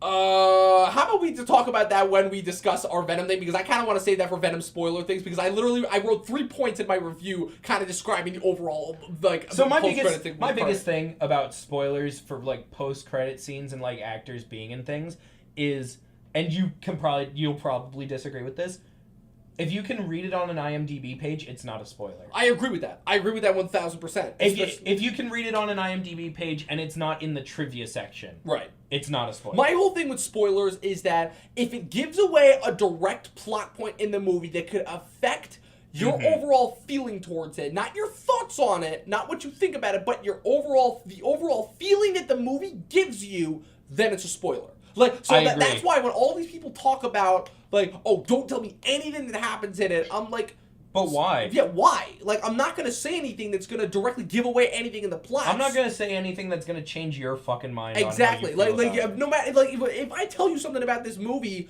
and you go and see it and you still like the movie, what did I do? What impact did I have on that? So real fast, we'll get So 2014 Birdman or Guardians. Right. 2015 Creed, or let's see, Creed or Straight Outta Compton was great, or Room. Room. Funnily enough, still one of the movies of 2015 that I have not seen, and I've heard nothing but amazing things about that movie. Brie Larson sells the shit. Jacob Tremblay sells the fucking movie. They all sell the fucking movie. The story is beautiful and sad, and just it makes you feel terrible and great all at the same time. 2016 Deadpool is up there. La La Land's up there. Civil War is up there. I thought Civil War was a great thing because I went into that without having seen Age of Ultron or Ant-Man. And I still that's awesome. Because literally every single person that I've showed Civil War to was like, I feel like there's something missing, and I'm like, damn it, every time. Yeah. 10 Cloverfield Lane, loved it. Yes. Star Trek Beyond holds a special place only because I felt it was, they finally did a Star Trek movie right. Yep. Ironically enough, J.J. Abrams had nothing to do with it, so I guess that's his fucking problem. Well, it's a combination of him, and it's also a combination of all those two geniuses that you find associated with everything. Kurtzman and Orsi were not associated with it at all. So. Yes. Silence. Martin Scorsese's Silence is so good. I'm not even religious. I'm not even religious, and I fucking lost my mind during it. Was Hacksaw Ridge was the best movie theater experience I've ever had. Not movie experience, but movie theater experience. I sat through that movie, and the audience was so polite. They politely clapped at the end of the film. The end of the film itself made me feel good about, just like everything. It just made me feel amazing. I went to an early screening, and when I walked out, I literally talked to one of the girls with the clipboard and was just like, it was fantastic. And that's so funny too that you mentioned that, because literally for me, for Silence, that audience reaction was the total opposite coming out of my theater. People, when I saw it, hated it. Really hated it, which is so funny to me. I'm like, that movie made me feel things that I have not felt for movies and I'm not in religious. a very long time. I'm not religious. No, me neither. You know, me neither at all. But like, it's because you're not watching like a movie about religion. You're watching a movie about people. You're watching a character study. Like I said, you're watching a character study about people who this religion is everything to them. Yes, like literally, exactly. it is their entire world, and that's what gets. How you good through was this. Hacksaw Ridge? I walked in, and I remember the Snapchat that I sent out before the movie was about to go watch the British boy do a Southern accent for 2 hours. Yeah. And I was convinced the entire time. He did great. Andrew Garfield did great. Vince Vaughn was like amazing in it. Everyone did fantastic. No one because if you look it up, Vince Vaughn's the only person in there with an American accent. Yes. Everyone else is Australian. Yes. You know, It's because Australian it's Mel / Gibson. British, yeah. Yeah.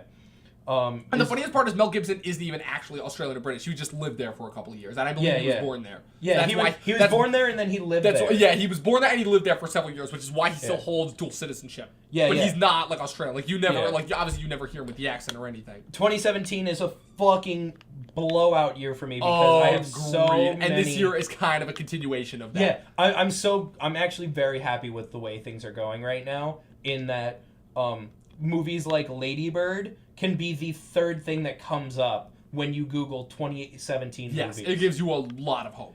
Get Out, Lady Bird, Thor Ragnarok was amazing. Guardians of the Galaxy Volume 2 made me cry. I, Tonya made me feel bad for a piece of shit. Yeah, right? The Disaster Artist actually disappointed me, I won't lie. Really? That's interesting. A little bit, yeah. Because I love The Room so much, and I feel like had I not seen The Room, I wouldn't have gotten half of my enjoyment out of the movie. Would you argue the term fan service for Disaster Artist? No, because I would argue fan service if James Franco and Seth Rogen didn't legitimately love the Room. Okay. If they were just like, oh, let's make a Room movie for the cult people so we can make money from it, then I'd argue fan service. Okay. But James Franco and Seth Rogen have gone on record as saying they quote The Room more times to each other than most movies that they've ever seen. Okay. But the top two movies for me of 2017, and it's a tie between these two, is It and Baby Driver. Okay. And now it sounds like I'm sucking Edgar Wright's dick. It does. Well, if it helps, if you're guilty of sucking Edgar Wright's dick, then so is, like, I would say 90% of our film group for the last year ever since that movie came out. So Baby Driver changed my perspective on what a comedy heist movie can be, almost to the degree of like what Ocean's 11 did for me. Yeah. You know. Yeah. The fucking remake, not the original Ocean's 11 with the Rat Pack. Yeah, I still have never seen that one. It's decent. Well, according to Double Toasted, the entire crew and cast of that movie was drunk while they were filming it, so that is ultimately going to alter a lot of how I perceive in that movie. Of the original Ocean's 11? the Rat Pack one. Yeah. Oh, they were fucking all slammed. Yeah. You can tell it. Frank's slurring the whole fucking time. It's Sinatra, Dean, Sam, like the entire crew. It's the whole Rat Pack. At their heyday in the 60s. Basically when celebrities like controlled back when film shoots. Sinatra owned a hotel in Vegas. Yeah, like come on. Like it's like of course the entire they probably thought the entire thing was a party and they just invited a camera crew to catalog the entire party. It's literally that movie is literally pretty much as early like celebrity Instagramming and Snapchatting, like live videos. Well, because it was literally the concept of like, we know a bunch of famous people. Why don't we just like put everyone in a movie? Yeah, and just party, and we'll say they're doing a movie, and we'll just use it as an excuse for a huge party. I would also say and argue that the remake with fucking George Clooney and Brad Pitt is the exact same way. It is, except it's a smart, intelligent script. Because it's Steven Soderbergh who's handling it, and then in the 2000s when we started, it was when we finally started. I don't to get see why it people go keep shitting back. on I Magic have Mike. no idea. I don't get why people keep shitting on Magic Mike. I have no idea, because literally Unsane is still one of the best movies I've seen this entire year. He's a genius director with a good vision. You'll hear me say so many times that the best movies have a great vision and know the exact way that they're looking and going. Agreed, 1000%. So let's been get talking for into an hour and 17, and I'm trying to get out of here by 8:30 at the latest. Yeah, absolutely. So, let's do this. So Venom. So you wanted to talk about that first? Yeah, because before we started recording, technically, Yes. I made the statement of fuck all your writers at the Oswegonian. Specifically, yeah, right. Specifically Garrick. Specifically Garrick. Because if you're so, I used this term earlier, and I'm gonna use it again. Shut my brain off movie. Right. Oh my god. Please talk about that too. But because I have so many thoughts that make me angry about the term "shut your brain off" when you're going into a movie. It really pisses me off to no end. But I want to hear your thoughts. So on my it first. thoughts on it is I use it as a term of endearment for certain movies where, like, yeah, Bumblebee might not be that good of a movie. It looks kind of fun, and I guarantee you, if I shut my brain off and just go and watch a movie, not from this artistic, critical, why is this not the way this is? If I go into a movie with just a mentality of, like, this is what I expect it to be, and I'm just going to let that happen, perfect movie. And that was how I felt during Venom. When Venom, the first teaser trailer where you don't even get to see Venom in it, and that's all that everyone would complain about for... My whole Instagram Explore page was like, how do you show a Venom trailer and not show Venom? And it's like, well, one, it's called subtlety, motherfucker. Two, but I did kind of agree with them to a certain point. So I was just, from that moment, I was just like, yeah, it's probably not going to be that good, whatever. I go into the movie with that exact lens of, like, it might not be that good, but I love Venom. Venom's literally one of my favorite characters from comics ever, because it's the duality of man. Yeah. Written as, like, a fucking New York piece of shit reporter. And this who finds this alien goo thing, and this gay slime that's just like, I need Eddie. Yeah, pretty much. And that is what this movie to survive. And that's what this movie is. Yeah. It's the homoerotic undertones of this movie are in fucking sane. Right. But we'll avoid any political talk and about it. And that's so funny that you use the term homoerotic, because that's literally exactly what it comes off as too. Yeah. But if you take everything, take all the superhero comic booky element natures out of it, and that's what you get. But let me just break down how I felt watching this movie, from walking into the theater to the movie starting all the way to the Eminem song at the end. Which, by the way, great track. Eminem's Venom. Loved it. I thought it was a great punctuation on an exclamation mark of a movie. Anywho, I walk in, I sit down. We got the nice seats in the theater. Yes. I'm enjoying my time. I got a Venom cup. It's great. Yeah.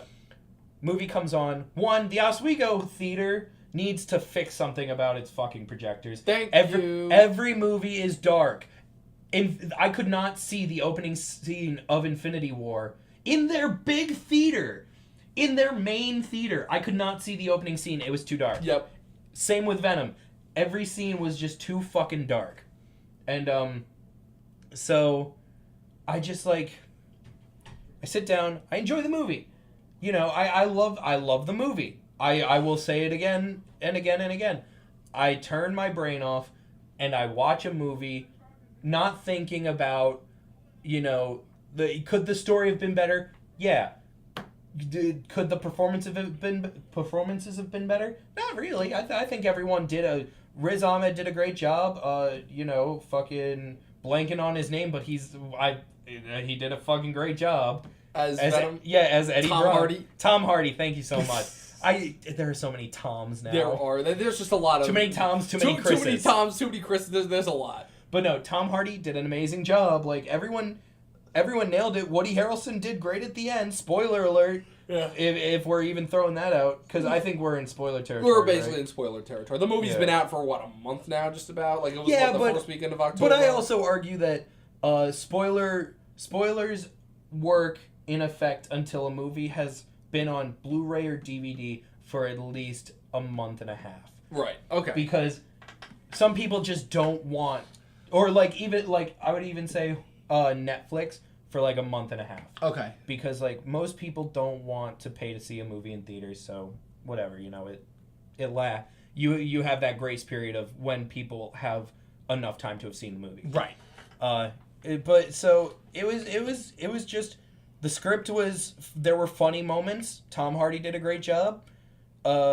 You know, the script could have been better. The script could have been way fucking worse. It's Sony, of course. You're right. You're absolutely right. The studio could have gotten entirely in the way and fucked everything up. And I think that they just sort of went. The only way that they fucked it up, the studio did, is by making it a PG-13 movie. Yes. Because that's not what Venom is. I wish Sony would take cue from Fox with the whole Deadpool and Logan thing and go, oh. Which is what the whole point of this movie was in the first place. The whole point of this movie was that they were taking cues from other studios who were doing that whole rated R thing. And then what do they do at the last minute? Oh, they pull an Expendables 3 where they're like, we got to get it for the mainstream audience to get those money, which again makes I guarantee is an argument that makes no sense. Because I guarantee you it is because someone at Disney saw a rough cut of the movie. And the Disney Marvel division, whoever, not Feige, but someone, saw a rough cut of the movie in the rated R version and was like, "Holy fuck, this is good. This is money. If you cut it down to PG-13, we'll pretend like it's not. We'll wait a little while. I'm just waiting for them to sign a contract that puts Venom in the continuation of the MCU. I sincerely think that in a couple of months." Especially when they see the DVD sales. So this is our tinfoil hat moment here. Yeah, this is my conspiracy theory. I'm probably wrong, and to be perfectly honest, I'm probably wrong. I wasn't wrong when people were thinking that James Gunn would come back, because my mom literally goes, "Nah, people have done worse. They won't fire him." Like, nope. And I'm like, "Nah, he's gone. He's gone. He's not coming back. Not at all." And ironically enough, even though they're still using his fucking script. Yeah, right. DC profited, again, Marvel's losses, DC's gain, because DC needs all the help they can get. So they know this. So if Marvel fucks up even once, DC's like, yep, taking that. But here's the problem with that. The last time they did it, it was them taking Joss Whedon. And look at how that turned out. You know, so... And people wonder why I still have no faith in any of their projects going forward, outside of what I've seen. Outside of two, that being Shazam and Todd Phillips' new Joker movie. Yeah, because that could be really interesting. The new Joker movie looks amazing. Because that could provide a really new and interesting take on that character. And you've got Suicide Squad. Phoenix. Yes, that is true. And for some reason, Joaquin Phoenix seems to be the only actor that can do any project, and it doesn't matter as long as it has his name on it. It's good. Like I don't think any other actor could do that. Where You Were Never Really Here is a movie that I never would have watched or nearly been interested in if not for Joaquin Phoenix. Yeah. So the thing is I will admit Joaquin Phoenix doesn't he doesn't fucking do it for me all the time. But for a majority of the time, like her is one of my favorite movies. Her is amazing, and and yes, you can argue that is because Spike Jonze is an amazing director and writer.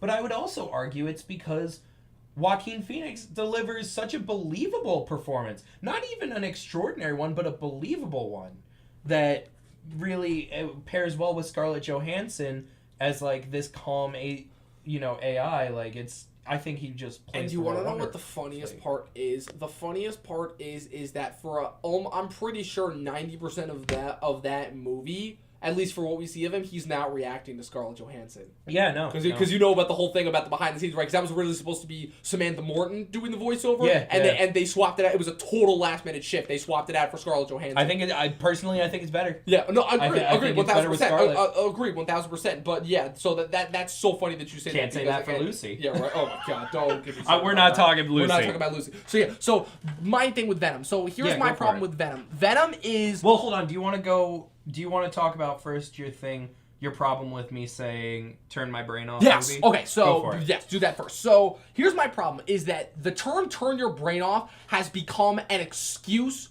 for bad movies. Yes. No. Okay, I agree. That's why I have that problem. Because I the problem, wholeheartedly okay, agree. because you're right. For one thing, you're like, okay, so usually when I typically think of the term "turn your brain off," I associate that with movies that are for the most part good. They just have a few problems that keep them from being and great. that's how I feel and about the Venom. problem is that is now transitioned from that. That's what it started off as. Yeah. It is transitioned from that to now being an excuse for every single shitty CG-filled generic blockbuster under the sun. And Oh, yeah, it no, is killing me. Smallfoot is totally just a turn your brain off movie. That's the excuse they've used for the last however many goddamn Transformers movies, for the last Jurassic Park, for every single No, to new be dead movie. honest, the only Transformer movie that mentality works for is the first one. Which was legitimately an okay movie, and that's despite Michael Bay and Shia LaBeouf which doing again everything has they could all to of the fuck it same up. problems that all the sequels do. The difference being that the sequels not only notoriously repeat it, but do nothing to try and change or improve it. Exactly. That's why the problem. That's why people talk about the problems. Yes, exactly. Not because they're there in the first place, because that's fine for one time. But if Yeah. you acknowledge that they're problems and improve on them, rather than ignore them, and not only ignore them, but blatantly repeating it to the point where you almost feel like you're like the person who's behind it is trolling you. That's the difference, and that's why I hate that term. And that is again a term that I feel like applied to this movie, because again, for what I got, I will definitely say that what I got was a lot better than what I was expecting. Same. Because I was expecting an absolute trash pile. The PG-13 rating, from everything that I'd seen in the trailers, it looked like everything that I didn't like about Amazing Spider-Man 2 that I was going to be worried about. And what I got, while certainly better than what I thought was going to be, still ended up disappointing me. Really? And I'll tell you why. Okay. It's because I felt like, as a superhero movie, compared to what we've been getting for the last couple of years, take Marvel out of the equation, just in terms of the stuff that we've been getting, like your Dark Knight. Hold on, okay. Okay. Real fast, I'm going to cut in for 1 second. Yes. Because you used the term superhero movie, and I 100% agree that does apply. But I want you to also look at this movie from the lens of a buddy comedy. You're right, and the problem is that even on that count, it disappoints me. Really? Because the problem I think it's a great buddy because comedy. I want that to be the forefront of the entire movie, and the problem is that's not what it is. Because the movie isn't marketed as the back and forth fun romp between Eddie and the symbiote. It's marketed as Eddie is literally struggling for his identity against this thing that wants to consume him. I can help you with your point a little bit here. One of the moments that I remember being kind of tired of the film and being like, when they do the chase scene with the motorcycle. Right. I literally leaned over to my friend. I went with my friend Jace. I leaned over and I said, Jace, do we really have to do this chase scene right now? Pretty much. Because it's the same thing with Black Panther. And again, Black Panther, love that movie, but that car chase scene goes on for way too goddamn long. And it's so, I literally lean over and I'm just like, we know how this is going to end. Exactly. Can we just skip this chase Yeah, scene, pretty much. please?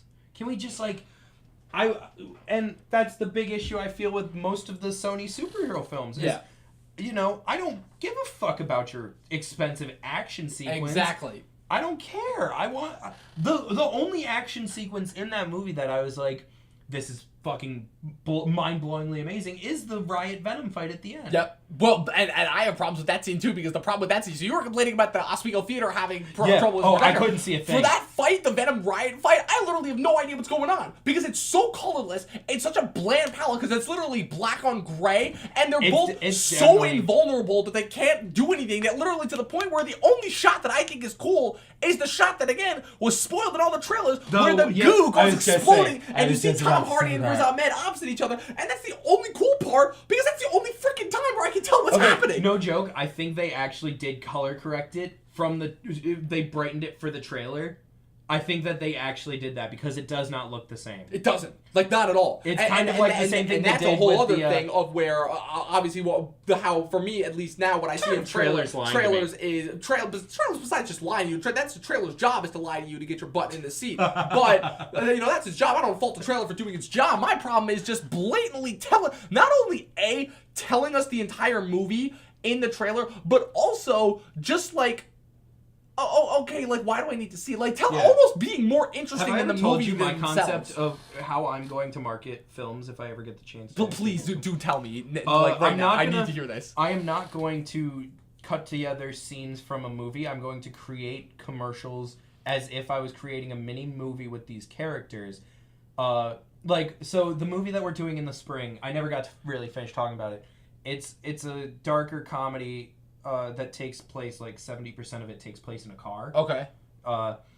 And I want to take my main characters and just like put them in a situation like they're going through a drive-through and have that be the trailer. And have that comedy back and forth be the trailer. I want that to sell the movie and be like, this is the kind of thing you will want see the in tone this to movie. sell the movie, Yes. not the story. Yeah, entirely. Oh my god. Yes. I think yes. I think it's such a better way because, you know, I think that's one of the reasons Adrift, the new movie coming out, Adrift, or it probably already came out. I don't it did. It came out earlier this year and nobody saw it. And Yeah. I actually it's so funny too because the fucking spoilers, but I had that entire movie spoiled for me and I'm like, wow, literally don't care at all. The whole twist at the end is that he dies and she's hallucinating that he lived. And that's the twist of that movie. I saw that coming. Yeah. Like the reason I know that is because halfway through the trailer they went through this storm and like he's like dead in the water and she finds him. Yeah. And I'm like, oh, so this is what the movie is. I thought they gave away the ending of the movie. And also, fun fact, but apparently the movie's told, and I didn't know this, but apparently the trailers certainly don't tell this, but the movie is told out of chronological order. It's Fuck told that. out, right? Fuck that. Right? That trailer was already too confusing. Yeah, right? Fuck that. Way to take way to take a movie, that should be a simple, straightforward story, complicate it for a trailer, and then complicate it even more for the movie itself. Like, why? Nope, fuck no that. reason for that at all. But so, like I said, we are unfortunately running out of time. But so, so I just want to do a quick run through of the last. Yeah, let's go. Let's totally go. So I just wanted to. Was there anything of the subject matter you wanted to hit, like the James Gunn stuff? So, for right now, we can save that for a later episode, because honestly, what I'm thinking of doing is I actually think that I'm going to take this episode and split it into 2 parts and just record the rest of this stuff at a later date. Totally. This is going to be the part 1 of 2. I love that. I've had so much fun just bullshitting back and forth with you. Absolutely. Literally, I just kind of want this to be like every episode just going forward. Just Dom and Hey, Charlie man, sitting I'll down help and you bullshitting out. back and forth. Like, because no joke, I'll help you literally, out. this is the most fun that I've had doing podcasting since I started this thing. Like, That's awesome. in my hometown. So basically, I just wanted to go over a few points because I have my review for Venom pulled up on my letterbox here. So basically, where again, kind of overall, my ending points with Venom is that it's kind of my opening sentence kind of sums up the entire thing. It's the best superhero movie that 2006 has to offer. Where if I saw this movie in 2006 or 7, I probably would have loved the hell out of it. I would love to make a counterpoint, because I keep hearing this argument that it's an amazing movie for 2004. Okay. This is an amazing movie for 2018. It's just, the script just needed to be better. Everyone's blowing it out of proportion in my mind, that it's like, all the critics especially. Yes. And I am just bullshitting. I am just bullshitting about Garrick. I'm sure he's a nice guy. Oh, I was directed that at me. So that's No. that. I want to say directly to Garrick, I'm sure you're a nice guy. I'm sure you should continue to look at movies through an artistic lens, especially if that's your style. I have no problem with that. My problem is that if you look at a movie and you try to go, you know, this movie is straight out of 2004 and the script is out of no, it's not. It's out of 2018. It's just the script is kind of a bit dated and bad, right? And just needs to be updated. And I think, like you said, movies that don't go on to change the problems of the last movie, Justice League, Suicide Squad. Movies that don't go on to change the problems with their prequels end up continuing to just get worse.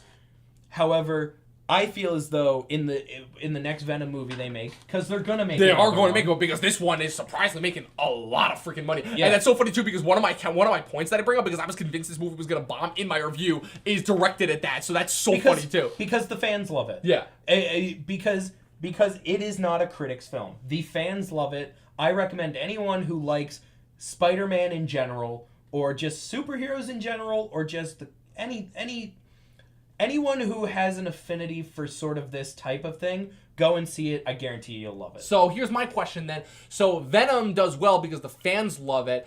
Amazing Spider-Man 2 did 800 million worldwide, and 800 million worldwide, and that doesn't get a sequel. Why? Because the studio was having problems with Andrew Garfield, and he would not return, and they will not do a sequel with their main. Oh, see, I thought it was the Sony hack. Because last I checked, Andrew Garfield was perfectly willing to come back for another one. That's the only thing. He was willing. They were not willing to have him back. there are so many stories off of that set of like they were so mad with Andrew Garfield that they would not bring him back.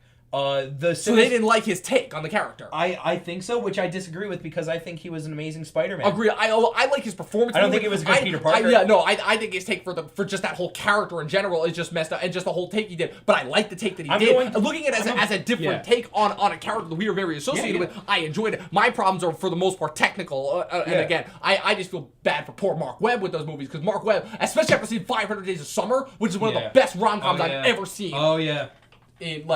So my thing is, I'm gonna make a statement that is not going out on a limb here because it's true. Best Peter Parker of all time, Tom Holland. Nope. Really? Tobey Maguire. Okay. Best Peter Parker of all time. He played the nerd aspect perfectly. I don't think Tom Holland does quite the nerd aspect perfectly. Okay, and you don't think that has to do with the date thing of 2002 versus a 2017? No, I think it has to do with the fact, nerd. especially if you're. No, I don't. Especially if you're taking, because after Venom, I downloaded Comixology and I'm doing my free month of it. Okay. And I'm reading all the original Spider-Mans currently. And Peter Parker's a whiny bitch. Peter Parker is not a great character. He whines and complains about so much stuff. And I think Tobey Maguire did that perfectly. Andrew Garfield is an amazing Spider-Man, but Tom Holland is an amazing all-around. Encapsulation of everything. He encapsulates the perfect combination of a Peter Parker and Spider-Man and the struggles of living both those lives. I think that is what Tom Holland does perfectly. And so who is my favorite Spider-Man? It's Tom Holland. It's without a doubt Tom Holland in the character in the whole. Right. It's Tom Holland, and I think he does an amazing job. Got it. And I can't wait to see Tom Hardy and Tom Holland doing Venom meets Spider-Man. And you think now that in 2020. So you think that the double entendre there is going to be Venom makes a lot of money, so Sony tries to launch their own universe off that, then Marvel swoops in, buys that, and now because of the PG-13 rating allows Venom to factor into the MCU. I completely disagree. I think it is going to be... I don't completely disagree. I disagree on certain points. They're going to do their Sinister Six movie. That's not going to go as well. For Marvel. For Sony.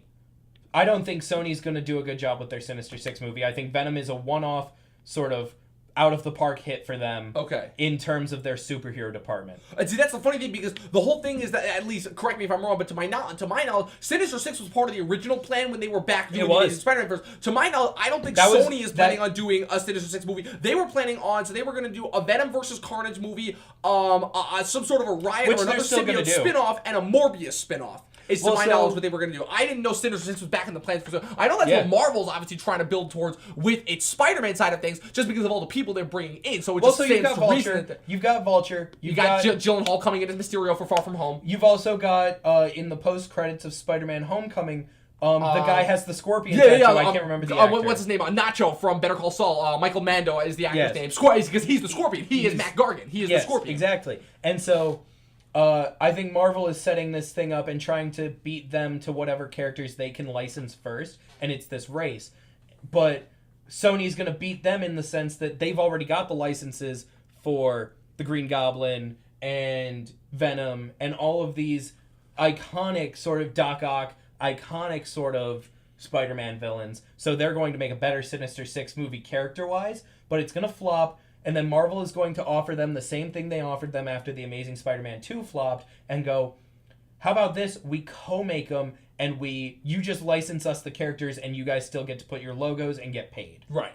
Because the one thing that I always get hit in the face with when I watch Spider-Man Homecoming for the 20,000th time. Right. Because I love it, is the Columbia TriStar originally the Sony logo that comes up right before the Marvel logo. I go, oh, right, this was a Sony film, technically. Yep. Technically it was. It was. It's a Sony film that was licensed out to Marvel. Yep. And, it was done with Marvel people. Yep. But it was still a Sony movie. It's marketed through Sony. Yep. And so that's where I stand on that. I think what'll happen is Marvel is just biding its time until Sony fucks up again, which they will do. Which they will. They fucked up with... They did a great job on Amazing Spider-Man 1, and then they fucked it up. They did a great job on Spider-Man 2, and then they fucked it up. They do nothing but fuck up. And then controversially, for some reason, like I said, outside of the live action, all these other studios are kicking Marvel's asses in terms of because every single animated superhero movie, Lego Batman, awesome. What are your thoughts on the releases of whatever they've released of the new Titans thing? The new Titans show, Teen Titans, the new. Oh, I haven't watched it. It looks awful though. So the thing is, awful. The thing is, I have the opposite opinion. I think that the Teen Titans show is a great rival, especially now that Marvel is canceling off all these Netflix shows. Really? Okay. Yes, well, we'll have to get into that in a later episode. Absolutely. Yeah. So what I want to talk about in order to kind of close this off is Halloween. So I'm going to see that this weekend with my mother and stepfather. All right. So without spoiling anything, it is the most typical. Have you seen it already? Yeah, I watched it. It is the most typical cliched slasher movie that I've seen. Now, here's the thing to also keep in mind. I've seen the original Halloween and everything. I am not a fan of the slasher genre. That's fair. I am not a fan of the slasher genre because you know why? Because it utilized, but I also think that just speaks to myself because I always say I don't like horror. That doesn't mean I don't like scary things. I don't like the cheapness of it because so many horror movies I feel like fall back on the cheapness of it. But here's the problem. You recognize the iconicness of some of these movies. Yes, but here's the problem.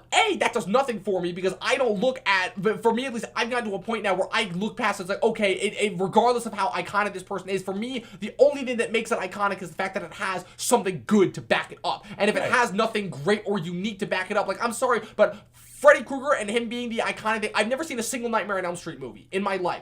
But here's the thing. So if I watch... So then you don't talk about Nightmare on Elm Street, motherfucker. You're right. You're right. You're absolutely right. And that's not the point that I'm bringing up. What I'm bringing up is that if I watch Nightmare on Elm Street and the film itself is not good enough to back up Freddy Krueger's iconic status to me, then I'm sorry, Freddy Krueger is not an iconic status to me. He's just some motherfucker that kills people in their dreams. Okay, well, so here's my and that becomes a gimmick, not an awesome thing to me. Okay, so yes, it does become a gimmick in the sequels. In the first movie, as someone who has seen every slasher movie, and I'm talking every, I've seen every Halloween, I have seen every Friday the 13th, I've seen every Nightmare on Elm Street, I skipped Hellraiser because fuck it, I don't care. Okay. And I've seen every Saw movie. I've seen the first two, not a fan. But the first one changed... The first one I recognize and give credit for changing the game, but outside of that, again, just for the filmmaking itself, it's not that well made a film. That's fair. Yeah, but it's also made for less than $1 million. Exactly, but that's fine though because again, that movie has no budget. So that's all relative. So I will admit that Halloween after the first one blows ass. Yeah, which is from everything that what I've heard. Yeah, so Halloween after the first movie is not that great. The second one is okay because Jamie Lee Curtis comes back and John Carpenter still wrote it. He didn't direct it, but he wrote it. Then Halloween 3 has nothing to do with Michael Myers. He's not in the movie. The only thing that is Halloween related, because they were trying to do an anthology thing. Okay. And so the third movie, the only thing that you see Halloween-wise in that movie is the trailer for the first Halloween is playing on a TV in a bar in the movie. Okay. So it's trying to make it seem like... But it's still Michael Myers. So what is it? He's not in the movie. He's not in the third movie.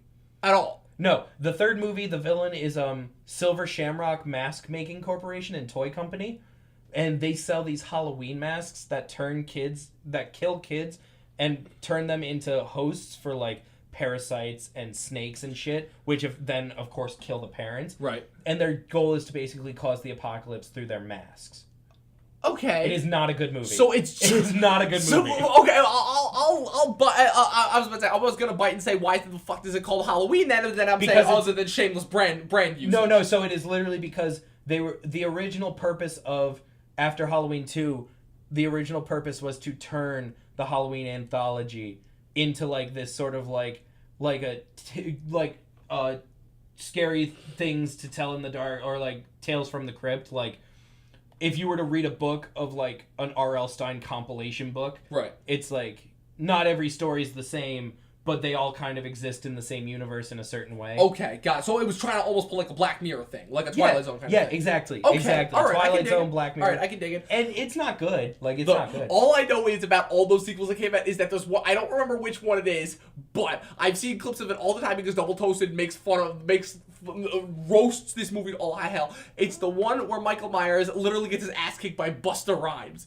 Yeah, that's Halloween Resurrection. No, it's either Halloween Resurrection. I think it's Halloween Resurrection. Or it's H2O. No, it's not H2O because H2O I watched a Everything Wrong With I was gonna say Cinema Sins video for that. I was gonna say Busta because Rhymes is nowhere in H2O is the one with Ludacris, who acts as the security guard for Jamie Lee Curtis comes back in H2O, and because that's the 20-year anniversary one. Yeah, and so it also causes so much confusion. I'm gonna spoil H2O. That's fine. I already watched Cinema Sins video. That movie's been spoiled for me. So okay, but for anyone who doesn't want to spoil H2O, which came out 20 years ago. Halloween H2O. Ooh. Yeah, it came out 20 years ago.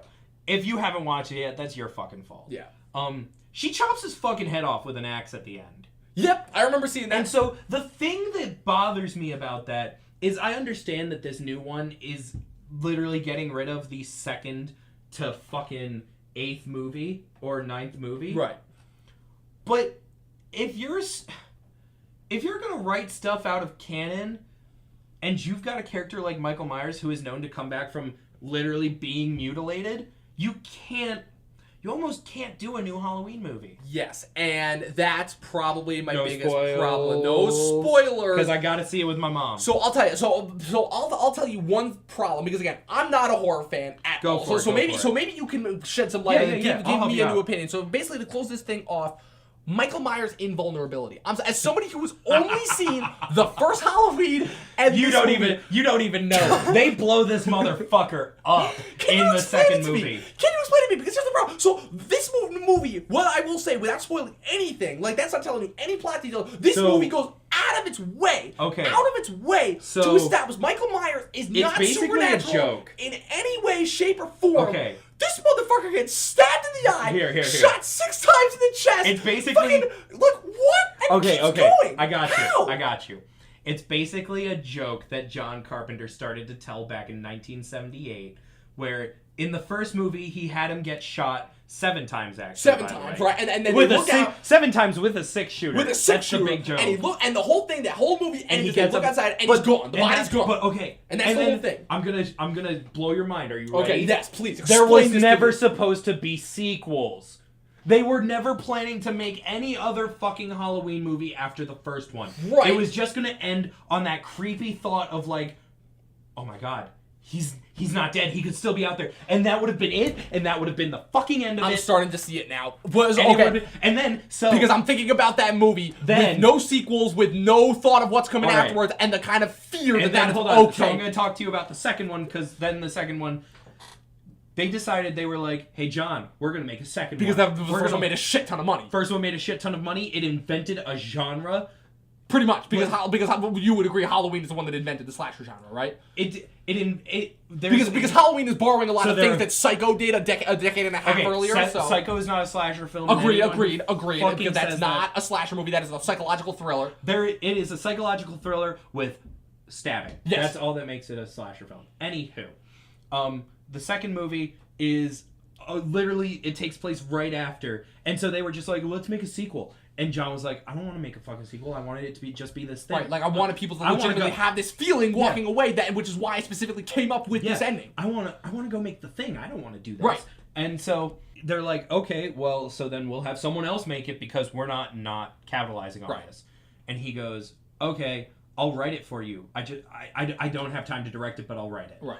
And he writes this script, and it basically turns into this fucking joke where Michael Myers in the next movie gets shot in the eyes, blinded, and there's a scene of him walking around blind trying to stab and slash at Jamie Lee Curtis and Donald Pleasance. Donald Pleasance, thank you. As Loomis. As Loomis. I was gonna just say Loomis, but I wanted to say the actor's name. Donald Pleasance and Jamie Lee Curtis, and he's just like fucking swinging at him, blind. He's been shot, he's been stabbed, he's been shot, he's been stabbed. Nothing's killing this dude. So they blow him up by leaking gas into the room from oxygen tanks. God. And Donald Pleasance blows himself up with Michael because he lights a lighter.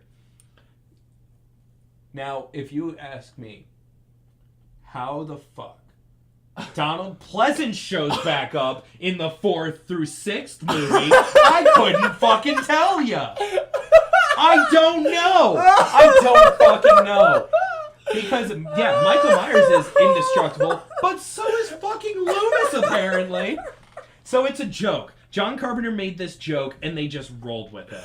Okay. Jason has some cult shit going on with him. Right. You know, right, like Freddy Krueger is literally a demon. Right, Freddy Krueger is a demon, and again the whole thing, because again the Friday the 13th thing I can see is similar to Halloween, because the whole thing about the original Friday the 13th, that's not Jason in the first one, it's his mom. Yeah. So that's what excuses Jason for me. Yeah. So here's the thing. So now that I know that, that's all great, and that excuses it for the original. That helps me with the original. Does that help with the new movie? Not one bit, because I'll tell you what. I'm not going to spoil anything, but remember that thing you just told me about Loomis leaking O2 and literally blowing up Michael? Yep. I'm going to leave it at that. Okay. Well, so the thing is I understand it. I'm pretty, if I'm not mistaken, this new movie that's coming out also wipes 2 out of existence. This movie wipes everything out of existence. Except for the first one. Except for the first because one. Because they talk about the 78 murders. You're right. This movie wipes out every single movie other than the first one out of canon and continuity. Okay, so this, basically in the canon, this new one is 40 years after the original, but and it's nothing has happened since Halloween 2. Yes.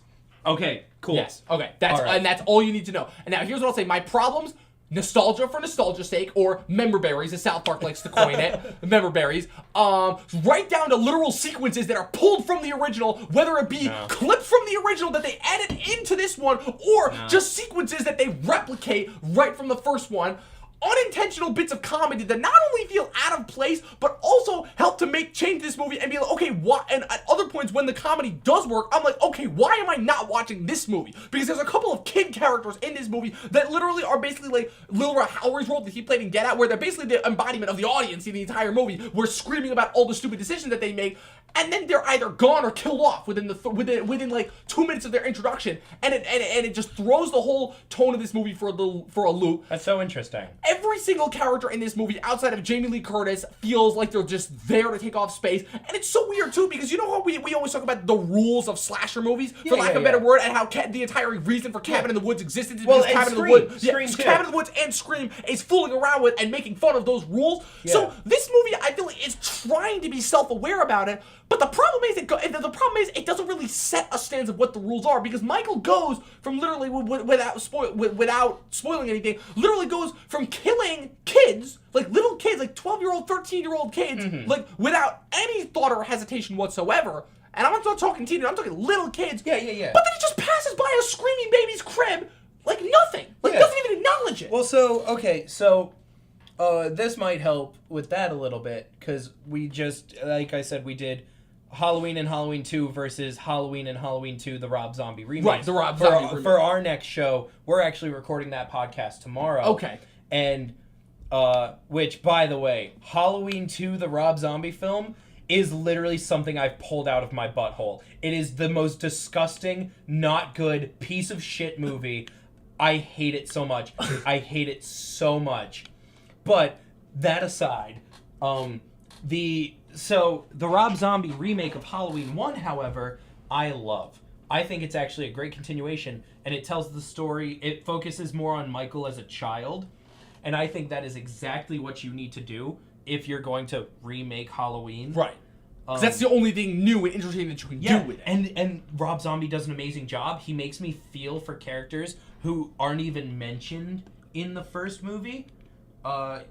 So I will say go watch Halloween 1, the Rob Zombie remake. I think it's good. I also understand and recognize it has flaws. Anywho, one of the big things that you find out in the sequel is, well, and I guess you already know this because you've seen the new movie, Jamie Lee Curtis is Michael Myers' sister. Right, that's the whole thing that's established. And that's so funny, too, because there's literally a line in this new movie that counteracts that. And you saw that in all the trailers where it's like, hey, wasn't she his sister? And she's like, no, that was just something that some people made up to try and get famous or something. Yeah. And it's kind of like, it's like that one line that basically like, okay, and with that one line... Wait, so is it not true in the now canon? It's not true. Yeah, because like I said, it only goes off the first movie canon. And the first movie, like, she's not his sister at all. Like, he murdered his sister. Oh, okay, cool. So because in the second movie of the original series, Michael Myers, like, you find that out, and you see a shot of like after he committed the murder or something like that, Jamie Lee Curtis being like, Michael, that's not, you shouldn't have, like, and it's like and then in this Rob Zombie remake, it's like, she has this, like, he loves his little sister, and that's why he loves the baby, and so I was thinking maybe that has something to do with it, but now I don't even fucking know. Yeah, now no, because like I said, this movie That's is ignoring fucking crazy. every single continuity, Oh all the my sequels, the God. Rob Zombie movies, everything. It is only going based off the So first then movie, that and explains that is it. So then that explains no reason of why. That explains nothing anymore. You're like, everything is nothing. It all Oh my makes sense God, now. Dom, You spoiled the movie for me! And on that note, thank you all for listening. This has We'll been see the you in the episode next part. of the Movie Nerd, Laker Movie Nerd Review Podcast, Motherfucker, whatever the what? fuck I decided to call No! this. Whatever I decided to call this. I am Dom. So, Charlie, before you get out of here, do you want to tell the good people where to find you online and on the interwebs and everything? Oh my God! Just search Resident Court Jester in anything you type in, or Clipsters or whatever. Those are all my social media names. If you want to listen to me and my friend rant about movies, we don't have a lot of episodes, but we're working on that. Burnt Popcorn on WNYO's website, or also on YouTube soon. You can find us on SoundCloud and all that.